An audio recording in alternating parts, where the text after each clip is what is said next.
Starting a gym, location, space, and equipment. In my last video, I answered this question.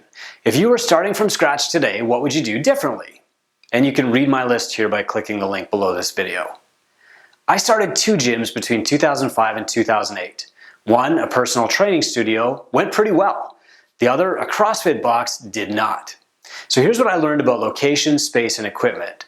But before you start thinking about location, space, or equipment, you need to think about these things. First, you need to know what you're selling. In the personal training studio, I knew what I was selling. It was fitness. But in the CrossFit box, I thought I was selling CrossFit. Can you see the difference? It's important to understand the difference between selling a benefit, like fitness, and selling a feature, like CrossFit or personal training or nutrition coaching. Next, you need to know who your clients are, knowing where they work. You need to know what they do after dinner. You need to know if they drive a car or take a train. Then you need to know what those clients need to be successful.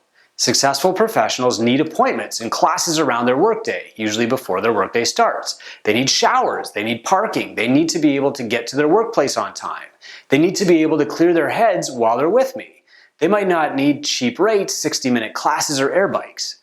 You need to know what tools you need to get them there. So you'll need a barbell in a box, maybe something to hang from, maybe some space to sprint. You'll need a way to measure their progress, a way to build their bank account every month, a way to schedule their appointments, and a system to grow your business.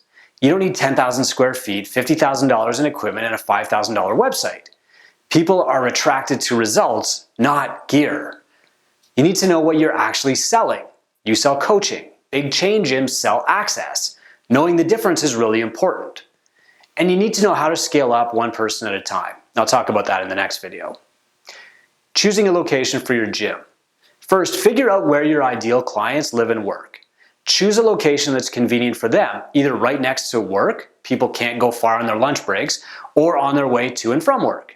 If you're going to have a large personal training and nutrition component to your business, choose a location closer to their homes. Personal training schedules are generally more flexible than class times. If you plan to run large corporate challenges, choose a location closer to office buildings. If most of your potential clients commute in a car, you'll need more parking. But don't guess. Let your future clients determine what you actually need. Then go sit on a park bench in those neighborhoods. Track the peak traffic. When do people generally leave for work? When do they come home? What do they do on their lunch breaks? These will determine your first appointment and class times. Pick a location with noise-friendly neighbors. The number one least problem affiliates have isn't price, it's noise complaints. Pick a location with some private space included. You need an office for nutrition coaching and consultations. You probably also need a private area for doing one-on-one training and a larger area for groups. Buy more equipment to train more people. So enough equipment to train 4 people at a time to start is good. Forget the calculations about square footage per client that equipment sellers put on their site. They want you to buy a larger space so it will look empty and you have to fill it with more equipment. But at startup, your goal is to get to profitability as quickly as possible, not to build an equipment showroom. Great coaches can get their clients results with little equipment or even no equipment. Sign the shortest term lease on the smallest possible space. You'll eventually need more room, but not yet. Don't try to eat the elephant in one bite, you'll choke. Location, stuff to avoid. First, trying to build CrossFit Shangri-La or some other equipment paradise. Many of the best micro gyms in the world occupy around 3,000 square feet. Avoid locations that are inconvenient for your clients. Many gym owners pick a location that's near where they live because they prioritize their own convenience instead of thinking about what's easy for their clients. But will your clients really drive 20 minutes to reach you? Probably not. They'll find a closer gym. Avoid looking for densely populated areas or neighborhoods without a gym. One of the most common things we hear from gym owners is, "We opened in Central City because there was no box here. We figured it was an amazing opportunity." But maybe there's a good reason there wasn't a box in that area before. Avoid second floor locations. On the first day of my second year in business, we moved our personal training studio to a bigger, brighter upstairs location. That night, less than 12 hours after opening the doors, one of my clients dropped a 75-pound snatch from overhead. No big deal, except it shook loose all the track lighting in the downstairs neighbor. We were 1 day into a 3-year lease and the facility no longer met our needs, and we were at war with our neighbor. How to choose the best space for your gym. A cavernous room where you can pack 30 people into a group class is the wrong idea. Your business is coaching. Every client should have a one-on-one relationship with your business, and every square foot of your space should generate revenue. That means you need 1. Privacy for doing body measurements and no sweat intros. 2. Showers and amenities so that professionals can get back to their professional workplaces. 3. The ability to run 2 sessions at once, like 2 groups or 1 group and 1 PT session. 4. A welcoming front desk area for newcomers. When choosing a space, here's what to avoid. First, athlete lounges, coffee bars, and coaches' corners. These things cost you money every month forever, and there's no return on them. Athlete lounges don't improve retention. Coffee bars are a huge distraction and almost always lose money. Coaches' corners are irrelevant. Most coaches don't really want to hang out in your gym after they're done coaching unless they're working out or having an affair on your sweet leather couches with the other coaches. Here's how to buy equipment for your gym. Many people see lack of equipment as a constraint for the coach, but it's sometimes a positive constraint. Less equipment makes a new gym owner better at programming, better at selling workouts to clients, and better at reaching break-even quickly. The temptation to use everything might be subconscious, but will definitely skew your programming. And every new piece of equipment has a ratchet effect. No one cares about air bikes until you buy one. Then everyone says, we don't have enough air bikes. When I opened in 2005, no one had women's barbells. I resisted buying any until 2010 when I bought 3.